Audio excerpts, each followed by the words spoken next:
छात्रों, खुरासान पर आक्रमण के बाद में जब ये योजना विफल हो गई तो मोहम्मद बिन तुगलक ने कराचल पर विजय की योजना बनाई।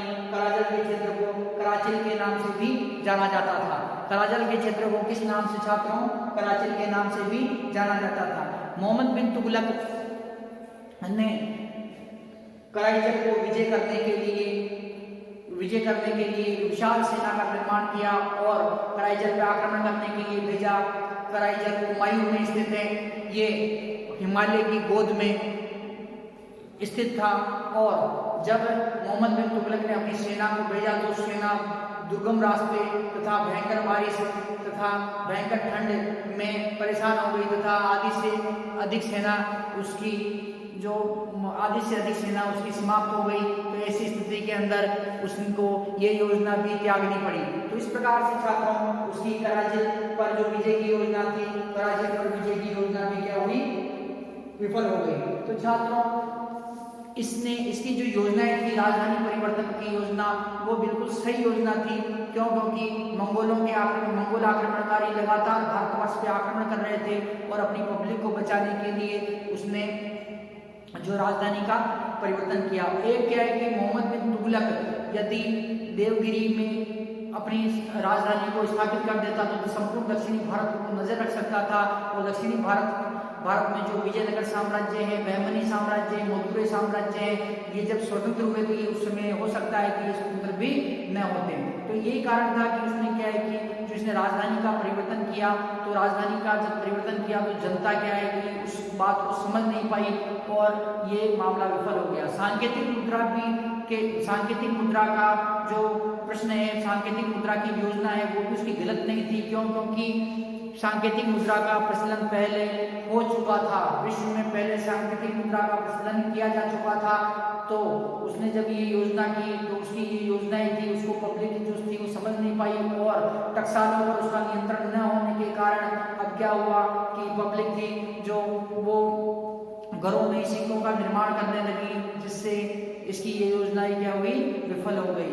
खुरासान पर जब इसने आक्रमण किया छात्रों, तो खुरासान पर आक्रमण किया तो ये योजना, एक शासक अपने साम्राज्य का विस्तार करना चाहता है और दूसरे वो अपना विस्तार करना चाहता है और अपनी विस्तारवादी की नीति के तहत इसने खुरासानी अमीरों के कहने पर इसने क्या किया? खुरासान पर आक्रमण किया। परंतु उसी समय खुरासान में एक सुयोग्य शासक राज्य करने लगे और वहां की जो राजनीतिक व्यवस्था सुधर गई, तो इसकी ये योजना भी क्या हुई छात्रों? विफल हो गई। दूसरा क्या, अगली जो योजना थी इसकी दोआब क्षेत्र पर विजय, दोआब क्षेत्र पर कर लगाना। इसने दोआब क्षेत्र का जो क्षेत्र था, दो नदियों के बीच के क्षेत्र को दोआब क्षेत्र कहा जाता है। दोआब क्षेत्र में इसने 1/10 से लेके 1/20% तक इसने कर लगाया, लेकिन ये कोई विशेष कर नहीं था। वहाँ की पब्लिक आराम से दे सकती थी। क्यों? क्योंकि वहाँ अत्यधिक उपज होती थी, भारी मात्रा में उपजाऊ प्रदेश होने के कारण उपजाऊ भारी मात्रा में हो रही थी, तो ये कोई ज्यादा कर वृद्धि नहीं थी। परंतु इस योजना को विफल करने के लिए इसके जो अधिकारी थे, अधिकारियों ने, जो रेवेन्यू डिपार्टमेंट के अधिकारी थे, जो कर का कलेक्शन करने वाले अधिकारी थे, टैक्स का जो कलेक्शन कर रहे थे, उन अधिकारियों ने क्या किया कि किसानों पर अत्याचार करना शुरू कर दिया। किसानों पर जब अत्याचार किया तो वो अत्याचार से परेशान हो गए और अपने घर बार को छोड़ के वो जंगलों की तरफ भाग गए। और उन अधिकारियों ने मोहम्मद बिन तुगलक को कहा कि उन अधिकारियों ने मोहम्मद बिन तुगलक को कहा कि किसान तो हमें कर देने से मना कर रहे थे। ऐसी स्थिति में मोहम्मद बिन तुगलक के पास में मिथ्या रिपोर्ट पहुंची। गलत रिपोर्ट पहुंचने के कारण मोहम्मद बिन तुगलक ने दोआब क्षेत्र पर आक्रमण किया और वहां किसानों के घरों को जला दिया और जंगलों के अंदर जो किसान छुपे हुए थे, जो कर देने से मना कर रहे थे, उनकी उसने हत्या करवा दी। जब मोहम्मद बिन तुगलक को इस बात का पता चला कि ये बात तो गलत थी कि ये कर नहीं दे रहे हैं, कर तो ये देना चाहते हैं परंतु अकाल के कारण ये कर नहीं दे पा रहे हैं, तो और उसको अपनी गलती का एहसास हुआ। उसने क्या किया कि किसानों को ऋण प्रदान किए तथा किसानों को फसल बोने के लिए बीज प्रदान किए, उन्हें बेलों की जोड़ी प्रदान की। इस प्रकार से उसने किसानों की मदद की, परंतु ये योजना भी उसके अधिकारियों की के कारण क्या हुई? विफल हो गई।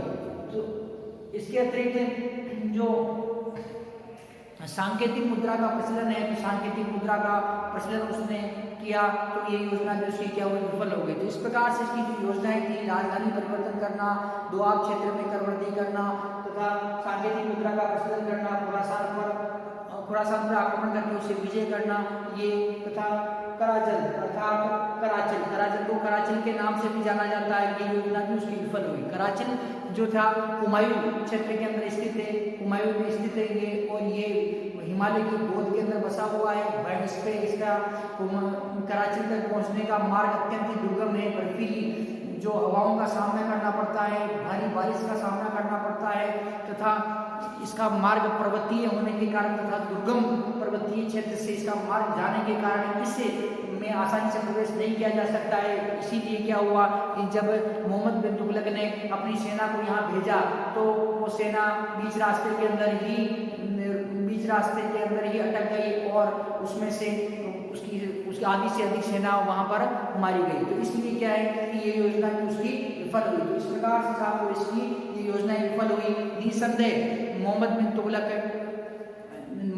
तुगलक एक योग्य प्रशासक था तथा महान विजेता था, परंतु उसका जो सहयोग नहीं किया, उसकी जो योजनाएं असफल हो रही, असफल होने के कारण क्या है कि जो धर्माधिकारी थे, उलेमा वर्ग के लोग थे तथा जो उसके सेनानायक थे, उन सेनानायकों ने इसका सहयोग नहीं किया और सहयोग न करने के कारण क्या हुआ कि उसकी योजनाएं विफल हो गई। तो छात्रों, जो मोहम्मद बिन तुगलक है, इस मोहम्मद बिन तुगलक की योजनाएं हैं ये असफल क्यों हुई? असफल होने के निम्नलिखित कारण थे इसके। तो असफल होने के कारण क्या है छात्रों, वो हम देखते हैं। मोहम्मद बिन तुगलक की असफलता के कारण या इसकी योजनाएं जो असफल हुई उसके कारण, असफलता के कारण मोहम्मद बिन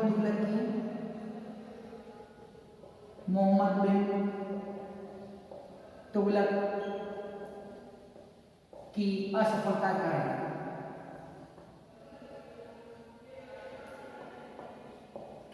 कारण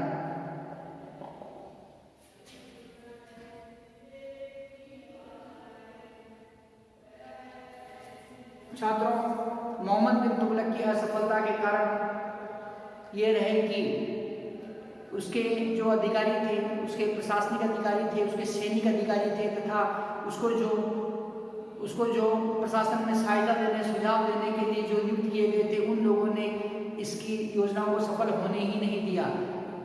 और जनता में एक ये भावना प्रचलित हो चुकी थी कि ये तो सनकी सुल्तान है, ये पागल सुल्तान है। जो इतिहासकार थे वो इसके बारे में इस प्रकार के व्यंग कर रहे थे, परंतु फिर भी ये जो सुल्तान था ये अपनी योजनाओं को क्रियान्वित कर रहा था। तो इस प्रकार से जो ये योजनाएं थी, इसके प्रशासन द्वारा इसके सहयोग नहीं किया गया, इसी कारण क्या हुआ, ये विफल हो गई। परंतु छात्रों, इसमें जो इसकी योजनाएं थी वो विफल हुई तथा योजनाएं विफल हुई और ये असफल क्यों रहा, जिसके कारण इस प्रकार से पहला कारण है छात्रों उलेमा और मौलवियों का विरोध। उलेमा और मौलवियों का विरोध,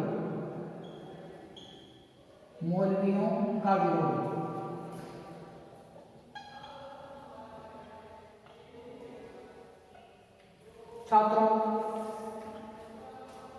उलेमा तथा मौलवी ये क्या कि धार्मिक अधिकारी थे, इस्लाम धर्म की व्याख्या करने का अधिकार था इनके पास में। ये राजनीति में भी हस्तक्षेप करना चाह रहे थे। मोहम्मद बिन तुगलक ने राजनीति में हस्तक्षेप करने से इनको रोका और इन्हें राजनीति में हस्तक्षेप नहीं करने दिया। इसीलिए उलेमा तथा मौलवी जो ये थे, ये वर्ग था, ये मोहम्मद बिन तुगलक से नाराज हो गया। छात्रों, ऐसा नहीं कि इसी ने रोका हो इनको राजनीति में हस्तक्षेप करने से पहले भी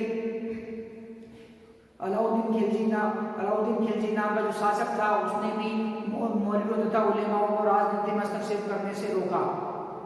और जब इसने भी जो इनको रोका तो इन लोगों ने क्या किया, विरोध किया, क्योंकि जान चुके थे कि अलाउद्दीन खिलजी के समय जब हमें रोका गया था तो उस समय क्या कि इनका प्रभाव क्षीण हो चुका था और इन्होंने देखा कि मोहम्मद बिन तुगलक हमें यदि रोकेगा तो हमारा प्रभाव इस समय भी क्षीण हो जाएगा। इसलिए इन्होंने क्या किया कि इसका विरोध करना शुरू कर दिया। जो भी ये योजनाएं बनाता था तो उस योजनाओं में कमी निकाल देते, उसे धर्म के विरुद्ध बता देते थे। तो कभी ये जो पब्लिक थी अर्थात जो जनता थी मोहम्मद बिन तुगलक के साम्राज्य की, उसको ये भड़काने का भी इन्होंने काम किया। लगातार ये लोग मोहम्मद बिन तुगलक के प्रति षड्यंत्र करने लगे। तो इस प्रकार से जब मोहम्मद बिन तुगलक ने उलेमा तथा मौलवियों को राजनीति में हस्तक्षेप नहीं करने दिया, तो ये वर्ग था उलेमा तथा मौलवियों का, ये मोहम्मद बिन तुगलक से नाराज हो गया और मोहम्मद बिन तुगलक की योजनाओं में इन्होंने असहयोग करना प्रारंभ कर दिया। इस प्रकार से मोहम्मद बिन तुगलक असफल हुआ। अगला कारण क्या था साथियों? योग्य अधिकारियों का अभाव। योग्य अधिकारियों का अभाव। छात्रों, मोहम्मद बिन तुगलक के पास में के शासनकाल में, उसके साम्राज्य में, उसके प्रशासन में उसे सुझाव देने वाले जो अयोग्य अधिकारी थे, अर्थात जो उसके अधिकारी थे वो उसे प्रशासन में सहायता प्रदान नहीं करते थे। उसकी जो योजनाएं थी उन योजनाओं में उसे किसी प्रकार का कोई अच्छा सुझाव नहीं देते थे, बल्कि उसकी योजनाओं को विफल करने का वो प्रयास कर रहे थे। तो अयोग्य अधिकारियों के कारण क्या हुआ? मोहम्मद बिन तुगलक की जो योजनाएं थी वो योजनाएं क्या हुई? विफल हो गई। छात्रों, इसके अलावा प्रजा में असंतोष।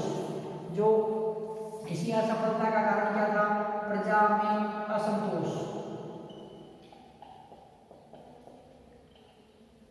छात्रों, दोआब क्षेत्र में कर वृद्धि। राजधानी परिवर्तन।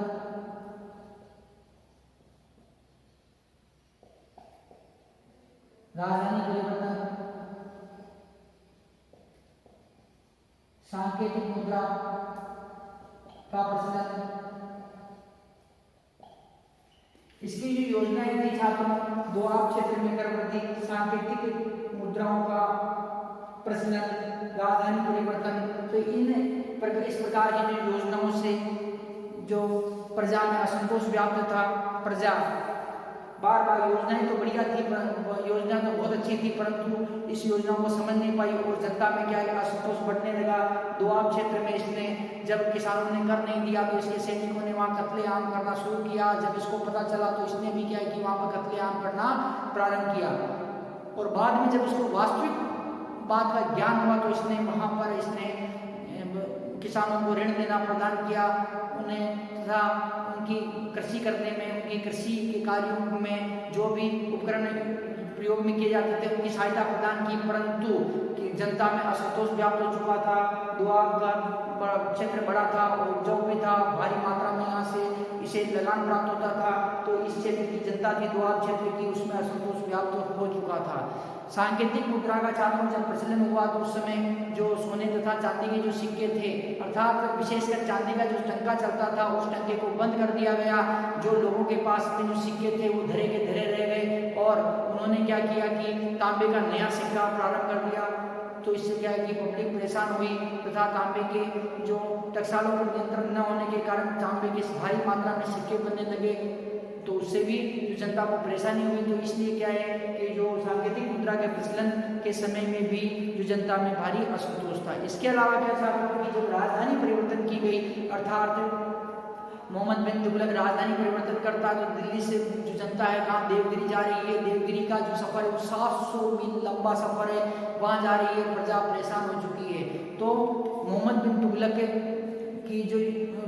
तुगलक की असफलताओं के कारण में क्या है कि प्रजा में भारी असंतोष होने के कारण क्या हुआ, मोहम्मद बिन तुगलक की योजनाएं असफल हो गई। और प्रजा में असंतोष क्यों था छात्रों? प्रजा में असंतोष इसलिए था दोआब क्षेत्र में कर वृद्धि, राजधानी परिवर्तन तथा सांकेतिक मुद्रा का प्रचलन, इन कारणों को लेकर और जनता में क्या था कि असंतोष व्याप्त हो गया। तो जनता के असंतोष के कारण भी इसकी क्या हुई, योजनाएं विफल हो गई। अगला कारण क्या है छात्रों? अमीरों का विद्रोह। अमीरों का विद्रोह। अमीरों का विद्रोह।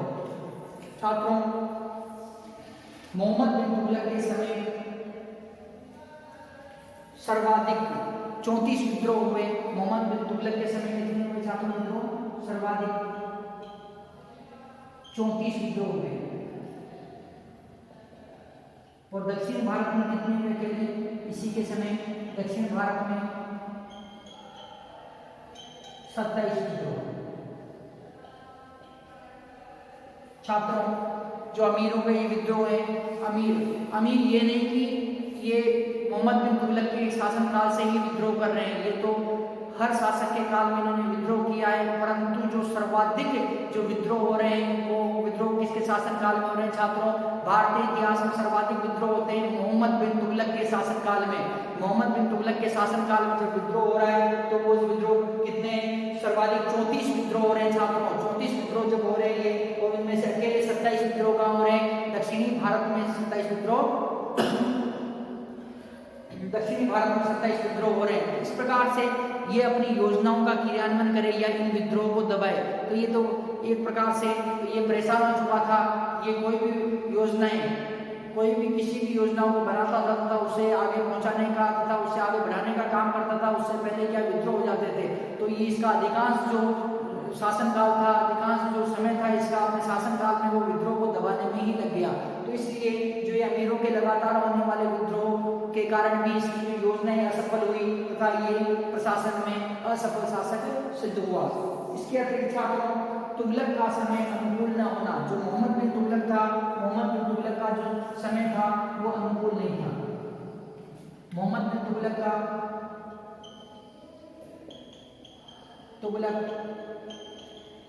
का समय अनुकूल न होना,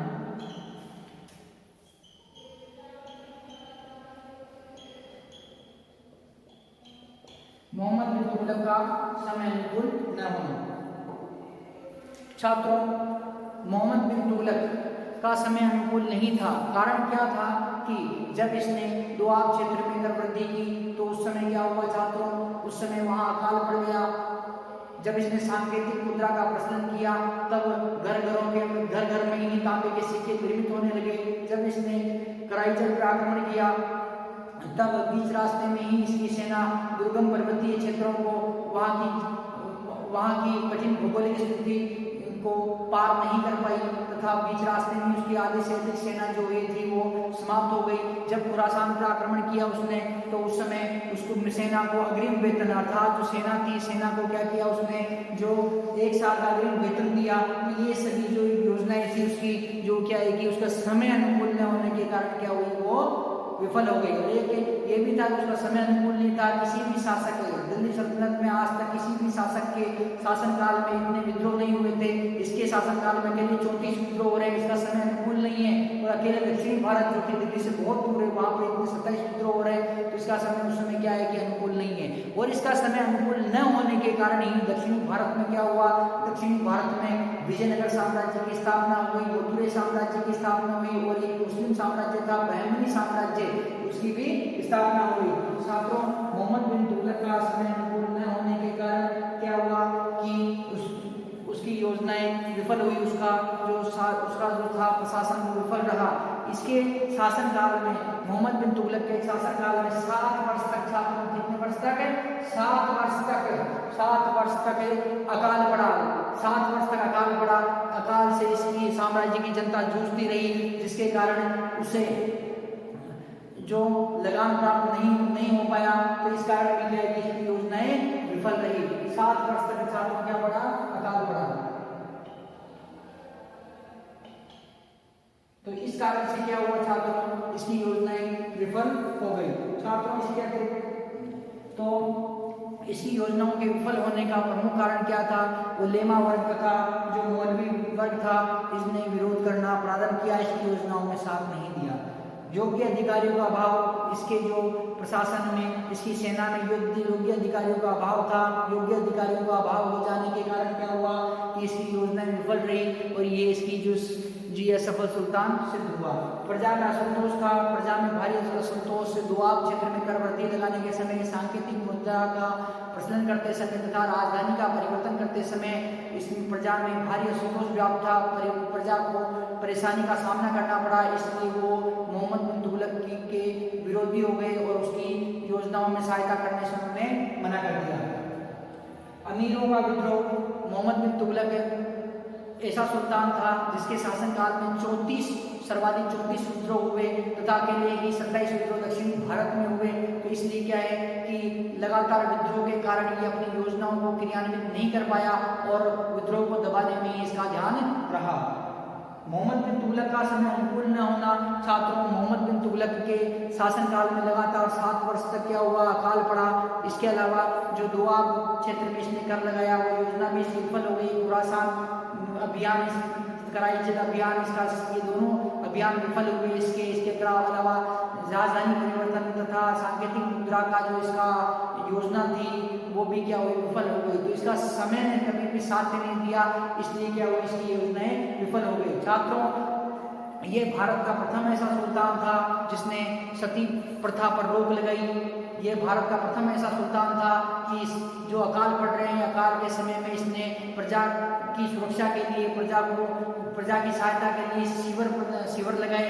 ये भारत का प्रथम ऐसा सुल्तान था जिसने ख्वाजा मोइनुद्दीन चिश्ती की दरगाह जो अजमेर में बनी हुई है, ख्वाजा मोइनुद्दीन चिश्ती की दरगाह के दर्शन के लिए गए।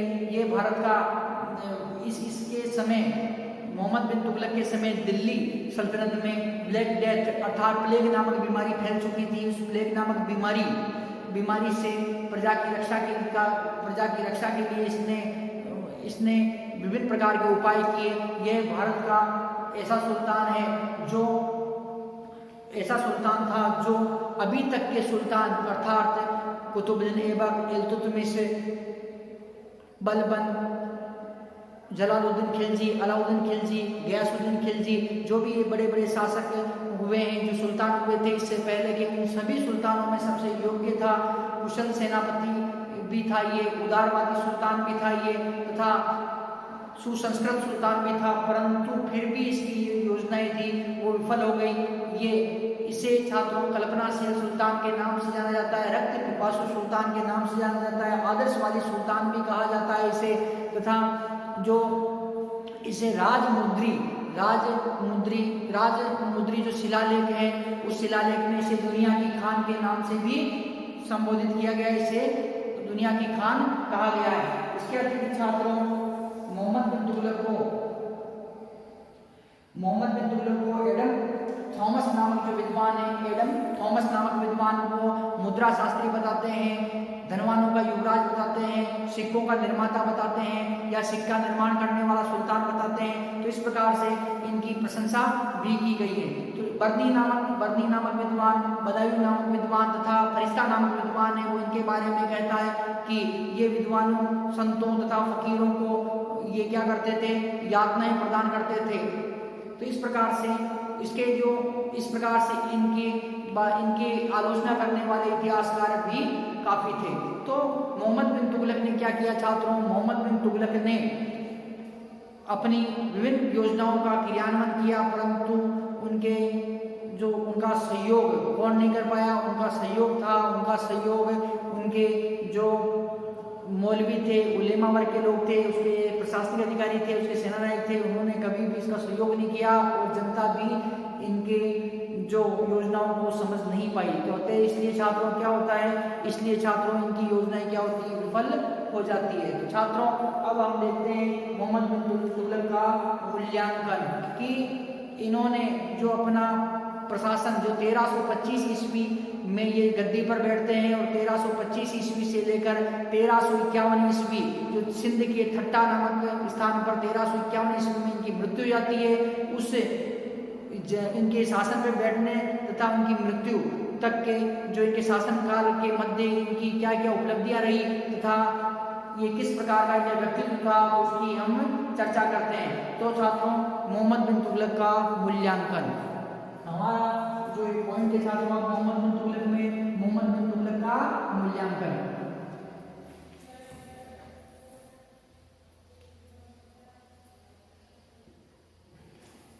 मोहम्मद बिन तुगलक का मूल्यांकन, मोहम्मद बिन तुगलक का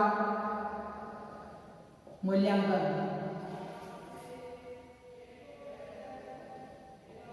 मोहम्मद बिन तुगलक का मूल्यांकन।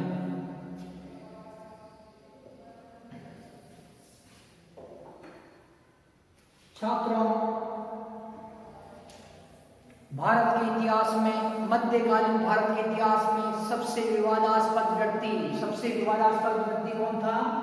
मोहम्मद बिन तुगलक। सबसे विवादास्पद व्यक्ति,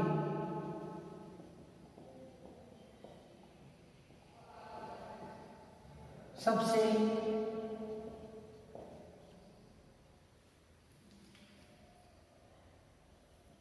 सुसंस्कृत, सबसे सुसंस्कृत,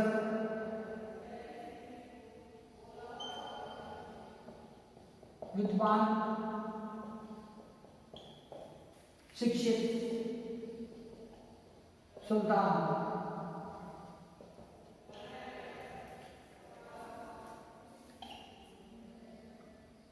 उदार, दयालु,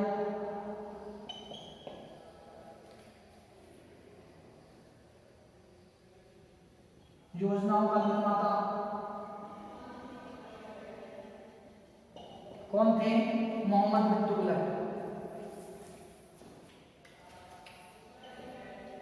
सती प्रथा पर रोक,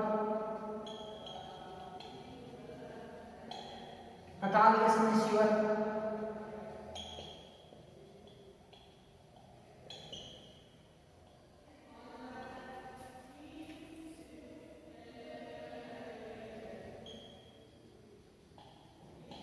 अकाल के समय शिविर लगाना,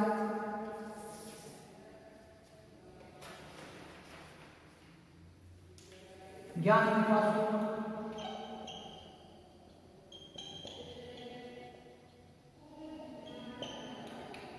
विद्वानों को संरक्षण देना,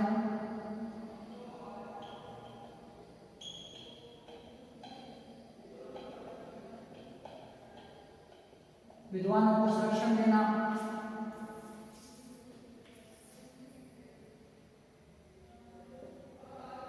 कल्पनाशील सुल्तान, पागल सुल्तान, रक्त पिपासु, रक्त पिपासु, संकी सुल्तान,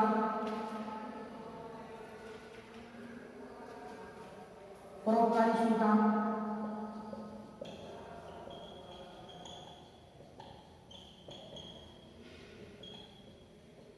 परोपकारी सुल्तान, अधर्मी, अविश्वासी,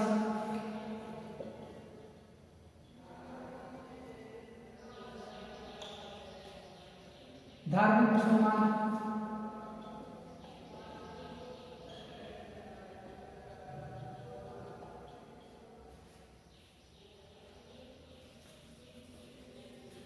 धार्मिक मुसलमान,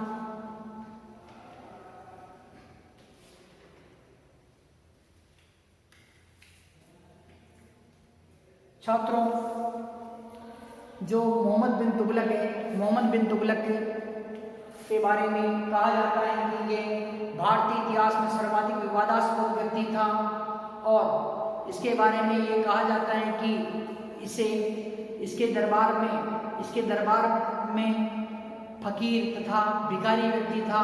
फकीर तथा भिखारी व्यक्ति अमीर होते तथा धनवान होते नजर आते थे तथा जो धनवान थे वो गरीब होते नजर आते थे। तो कभी इसके दरबार से किसी की लाश निकलती हुई नजर आती थी।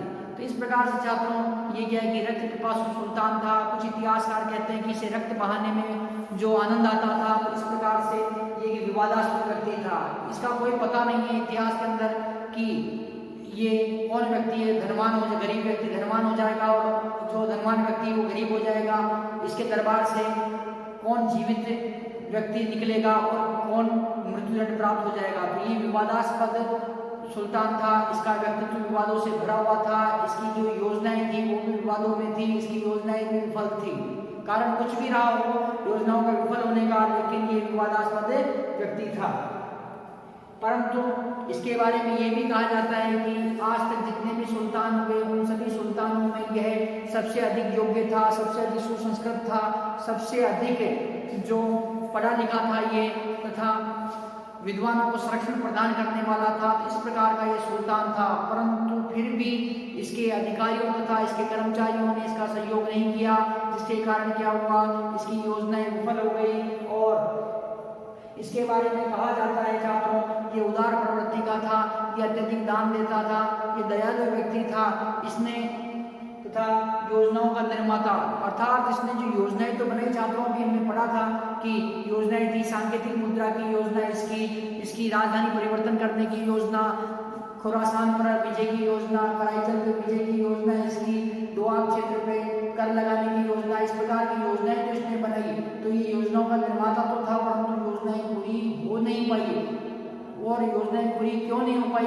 उलेमा वर्ग तथा मौलवी लोगों ने इसका साथ नहीं दिया, इसके प्रशासन में योग्य अधिकारियों का अभाव था, जिसके कारण क्या हुआ कि इसकी जो योजनाएं थी वो विफल हो गई। तो इस प्रकार से छात्रों इसकी योजनाएं विफल हुई, परंतु इसकी योजनाओं का निर्माता तो था।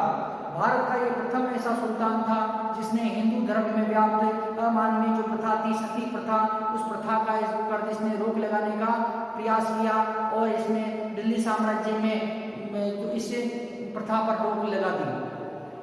अकाल के समय अर्थात 7 वर्ष तक इसके साम्राज्य में लगातार अकाल पड़ा और अकाल के समय इसने अपनी पब्लिक को, अपनी जनता को अकाल से बचाने के लिए तथा अकाल के समय उनको सहायता पहुंचाने के लिए शिविर लगाया। तो ऐसा शिविर लगाने वाला, अकाल के समय जो शिविर लगाने वाला जो प्रथम शासक कौन था?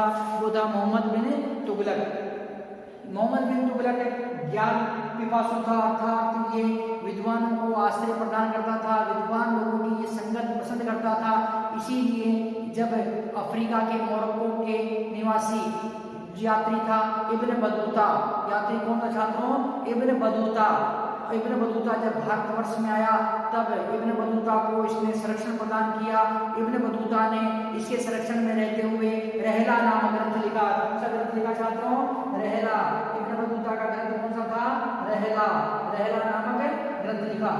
तो तथा इसने इब्न बतूता को प्रधान काजी, दिल्ली का प्रधान काजी नियुक्त किया और एक समय ऐसा आया कि उसे राजदूत बनाकर उसने चीन के दरबार में भेजा। तो इस प्रकार से छात्रों ये ज्ञान पिपासु व्यक्ति था, विद्वानों का आश्रयदाता व्यक्ति था, परंतु इसमें इतने गुण होते हुए भी कुछ अवगुण भी विद्यमान थे, जिन अवगुणों के कारण जो इतिहास में ये सबसे विवादास्पद व्यक्ति रहा। इतिहास में इसे अधर्मी कहा गया। अधर्मी क्यों कहा गया छात्रों? क्योंकि इसने मुस्लिम धर्म के जितने भी सुल्तान अभी तक हुए हैं वो सुल्तान हिंदू मंदिरों को ध्वस्त करते थे तथा हिंदू कला संस्कृति को हानि पहुंचाते थे, जबरन हिंदुओं को मुसलमान बनाते थे। परंतु मोहम्मद बिन तुगलक ने ऐसा कोई काम नहीं किया। मोहम्मद बिन तुगलक ने किसी भी हिंदू मंदिर को नहीं तोड़ा। किसी भी व्यक्ति को कहा जाता है कि उसने किसी भी व्यक्ति को हिंदू से मुसलमान बनाने का प्रयास नहीं किया। इसलिए उसे जो उलेमा वर्ग के लोग तथा मौलवी वर्ग के लोग थे उस समय के, जो मोहम्मद बिन तुगलक के शासनकाल में थे, उन लोगों ने इसे अधर्मी घोषित कर दिया। बर्नी नाम का विद्वान, फरिश्ता नाम का विद्वान तथा फरिश्ता नाम का विद्वान इसे क्या बताते हैं? इसे कहते हैं कि ये साधु संतों, फकीरों को, ये विद्वान व्यक्तियों को ये प्रताड़ित करता था, उन पर अत्याचार करता था। तो ये इसके बारे में बताते हैं। तो इसके जो समकालीन इतिहासकार है, समकालीन इतिहासकार कहते हैं ये इसका व्यक्तित्व बहुत अच्छा था, परंतु इसके जो कार्य थे वो निंदा से परिपूर्ण थे। अर्थात इसके जो व्यक्तित्व था ये सुसंस्कृत था, योग्य था, विद्वानों का आश्रयदाता था, परंतु इसने जो कार्य किए, जो इसकी योजनाएं थी, वो योजनाएं क्या थी? सारी विफल थी। इसलिए इसे उन लोगों ने जो कहा कि इसके व्यक्तित्व तो ठीक था, लेकिन उसके जो कार्य थे वो निंदा से परिपूर्ण कार्य थे, निंदा योग्य कार्य थे। इस प्रकार से छात्रों जो इसे विद्वानों ने अलग अलग नाम प्रदान किए, जैसे इसे कल्पनाशील सुल्तान, पागल सुल्तान, रक्त पिपासु सुल्तान, संकी सुल्तान, परोपकारी सुल्तान, अधर्मी सुल्तान, अविश्वासी सुल्तान, धार्मिक मुसलमान।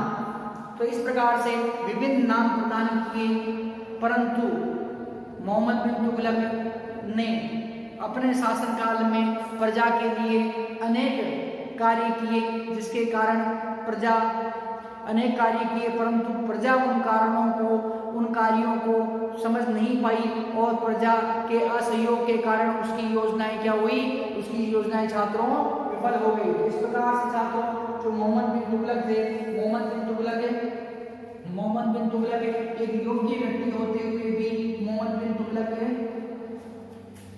विवादास्पद शासक के रूप में भारतीय इतिहास में जाने जाते हैं।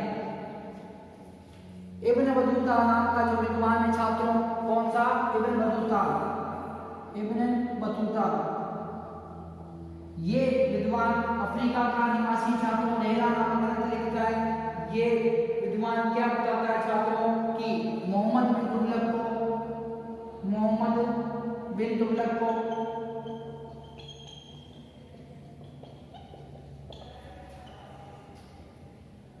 अधिक रक्त बहाने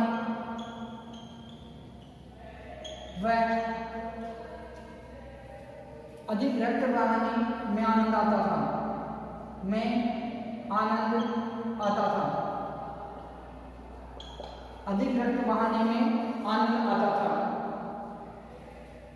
इसके दरबार पर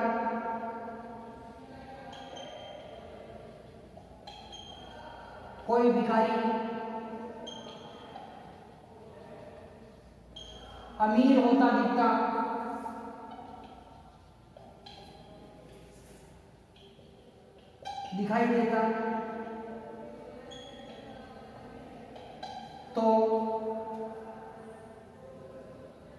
दिखाई देता तो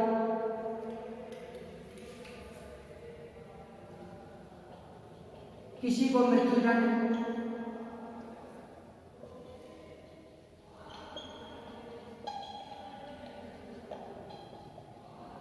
मिलता। छात्रों इब्न बतूता नामक जो विद्वान है अपने ग्रंथ रहला में बताता है कि मोहम्मद बिन तुगलक को अधिक रक्त बहाने में जो आनंद आता था और इसके दरबार में कोई भिखारी अमीर होता दिखता था तो किसी व्यक्ति की मृत्यु का जनाजा उसमें से निकलता हुआ दिखाई देता। अर्थात गरीब व्यक्ति है, भिखारी व्यक्ति वो अमीर हो भी जाता था और भारी मात्रा में दान दे देता था। मोहम्मद बिन तुगलक तो किसी व्यक्ति को संतोषपूर्वक जवाब नहीं दे पाता था। वो व्यक्ति या राज्य के विरुद्ध कोई विद्रोह कर रहा है या सुल्तान के खिलाफ कुछ अपशब्द बोल रहा है या उसने कुछ गलत बोला है तो उसको मृत्युदंड पाता हुआ वहां से दिखाई देता था, उसकी लाश ही निकलती वहां से दिखाई देती। तो इस प्रकार से छात्रों जो ये मोहम्मद बिन तुगलक है, मोहम्मद बिन तुगलक एक विवादास्पद सुल्तान था। इसके अतिरिक्त छात्रों इरविन नाम का जो विद्वान है, इरविन नाम का विद्वान बताता है कि वृद्धावस्था में मोहम्मद बिन तुगलक की मानसिक अवस्था बिगड़ चुकी थी, मतलब कि इसका मानसिक संतुलन था वो बिगड़ चुका था। इरविन नाम का जो विद्वान है छात्रों, कौन सा विद्वान? इरविन नाम का विद्वान क्या बताता है? इरविन नाम का जो विद्वान है, इरविन नाम का विद्वान क्या बताता है कि वृद्धावस्था में मोहम्मद बिन तुगलक की जो मानसिक अवस्था थी वो बिगड़ चुकी थी, अर्थात उसका जो मानसिक संतुलन बिगड़ चुका था, इसीलिए वो अत्याचारी हो गया था। इसके अतिरिक्त छात्रों जो बर्नी नाम का विद्वान इब्न बतूता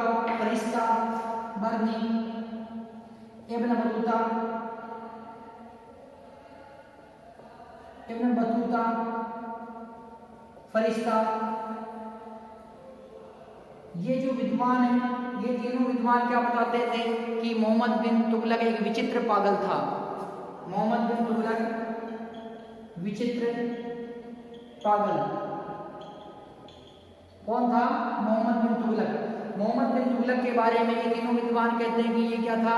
एक विचित्र पागल था। तो छात्रों इस प्रकार से भारतीय इतिहास में गयासुद्दीन तुगलक की मृत्यु के बाद 1325 ईस्वी में मोहम्मद बिन तुगलक जो जोना खां है, इसका वास्तविक नाम है जोना खां, मोहम्मद बिन तुगलक के नाम से राजा बनता है। ये भारतीय इतिहास का सर्वाधिक विवादास्पद सुल्तान रहा है। सुसंस्कृत तथा सुयोग्य होते हुए भी इसने जो योजनाएं दी है वो ये सभी योजनाएं इसके अधिकारियों के कारण क्या हुई? विफल हो गई। साथ ही इसे अधर्मी सुल्तान, आदर्शवादी सुल्तान, कल्पनाशील सुल्तान, रक्त पिपासु सुल्तान, विचित्र पागल, सनकी सुल्तान भी कहा गया है। तथा यह इतनी इसमें जो आलोचना होते हुए भी इसने कुछ ऐसे कार्य किए जो इतिहास में सदैव याद रखे जाते हैं। जैसे सती प्रथा पर इसने रोक लगाने का प्रयास किया, अकाल के समय इसने शिविर लगाए तथा इसके अतिरिक्त इसके समय जब दिल्ली में ब्लैक डेथ अर्थात प्लेग नामक जो बीमारी फैल गई थी, उस समय इसने लोगों की सहायता की तथा इसके अतिरिक्त जो इसने हिंदू धर्म पर कोई अत्याचार नहीं किए, ना ही हिंदू धर्म के किसी मंदिर को इसने विध्वंस किया। तो इस प्रकार से छात्रों जो ये अत्यंत विवादास्पद व्यक्ति था तथा इसको विभिन्न नाम प्रदान किए गए। तो इस प्रकार से छात्रों मोहम्मद बिन तुगलक का ये हमारा आज का प्रश्न कंप्लीट होता है। नेक्स्ट टाइम हम नेक्स्ट प्रश्न करेंगे। धन्यवाद।